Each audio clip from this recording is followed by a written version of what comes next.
বিশ্বকাপ ২০২৬ মাঠের লড়াই যেমন রোমাঞ্চে ভরপুর, মাঠের বাইরে বিতর্কও তেমনই ছাপিয়ে যাচ্ছে ফুটবল উত্তেজনাকে। টুর্নামেন্ট শুরুর পর থেকেই একের পর এক বিতর্কিত ঘটনা প্রশ্ন তুলেছে আয়োজকদের নিরাপত্তা, সমন্বয় এবং সিদ্ধান্ত গ্রহণ নিয়ে। এবারের আসরে প্রথম বড় বিতর্ক আসে বিমানবন্দর থেকেই। বিশ্বকাপের দায়িত্ব পালনের জন্য আসা এক মুসলিম রেফারিকে উপযুক্ত কারণ না জানিয়ে বিমানবন্দর থেকেই ফেরত পাঠায় আমেরিকা। কিন্তু নিজ দেশ সোমালিয়ায় ফেরার পর সেই রেফারি ওমর আরতানকে দেয়া হয় বীরোচিত সংবর্ধনা। এরপর ঘটনাটি প্রকাশ্যে আসতেই শুরু হয় তুমুল সমালোচনা। আয়োজক দেশ বা ইমিগ্রেশন ভিসা সিদ্ধান্তের ওপর কোনো নিয়ন্ত্রণ থাকে না বলে ফিফা গা বাঁচানোর চেষ্টা করলেও পরে ঘোষণা দেয় সেই রেফারিকে তার পারিশ্রমিক পুরোটাই দেয়া হবে।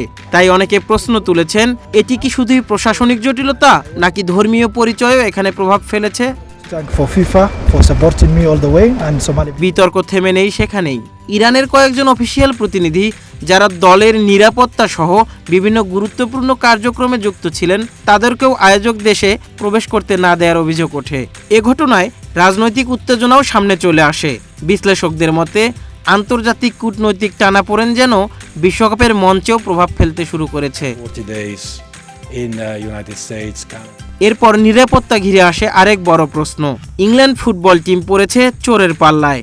কানসাস সিটিতে অনুশীলনে নামার আগেই চুরি হয়ে গেছে হ্যারি কেইনদের মালামাল। চুরি যাওয়া মালামালের মধ্যে বুটের পাশাপাশি অফিসিয়াল টুর্নামেন্ট বল এবং অনুশীলনের অন্যান্য সরঞ্জামও রয়েছে বলে জানিয়েছে ইংল্যান্ডের বেশ কয়েকটি সংবাদ মাধ্যম। ডেইলি মেইল জানিয়েছে, চুরির এই ঘটনা যখন সামনে আসে তখন সেখানে মাত্র একটি ফুটবল অবশিষ্ট ছিল। বিশ্বকাপের মতো উচ্চ নিরাপত্তার টুর্নামেন্টে এমন ঘটনায় হতবাক ফুটবল বিশ্ব।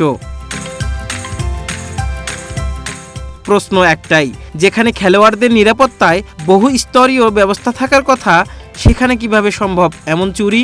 মাঠের বাইরে এত সব বিতর্কের মধ্যেই বিতর্ক ছড়ায় ম্যাচ অফিসিয়ালদের নিয়েও। একটি গুরুত্বপূর্ণ ম্যাচে বিতর্কিত সিদ্ধান্তের পর খেলোয়াড়, কোচ ও সমর্থকদের ক্ষোভ চরমে পৌঁছে, যার ফলে এমন বৈশ্বিক আসরে রেফারিংয়ের মান নিয়েও নতুন করে প্রশ্ন উঠেছে। ভিএআর বা ভিডিও অ্যাসিস্ট্যান্ট রেফারি যে প্রযুক্তিকে আনা হয়েছিল বিতর্ক কমাতে, সেটি এখন বিতর্কের কেন্দ্রে। অফসাইড, পেনাল্টি, হ্যান্ডবল, একাধিক গুরুত্বপূর্ণ মুহূর্তে ভিএআর সিদ্ধান্ত নিয়ে বিভক্ত ফুটবল বিশ্ব। একই ধরনের ঘটনায় দুই ম্যাচে দুই রকম সিদ্ধান্ত নিয়েও বাড়ছে অসন্তোষ। এছাড়া স্টেডিয়ামের বাইরেও রয়েছে বিশৃঙ্খলা। টিকিট যাচাইয়ের দীর্ঘ লাইন, পরিবহন সংকট, বাড়তি ভাড়া এবং নিরাপত্তা চেকপোস্টে অধিক ধীরগতি, সব মিলিয়ে ভোগান্তিতে পড়েছেন সমর্থকরা। যদিও আয়োজকদের দাবি বেশিরভাগ ঘটনাই বিচ্ছিন্ন এবং দ্রুত সমাধান করা হচ্ছে। তাদের আশ্বাস, নিরাপত্তা ও অপারেশনাল ব্যবস্থাপনা আরও জোরদার করা হয়েছে।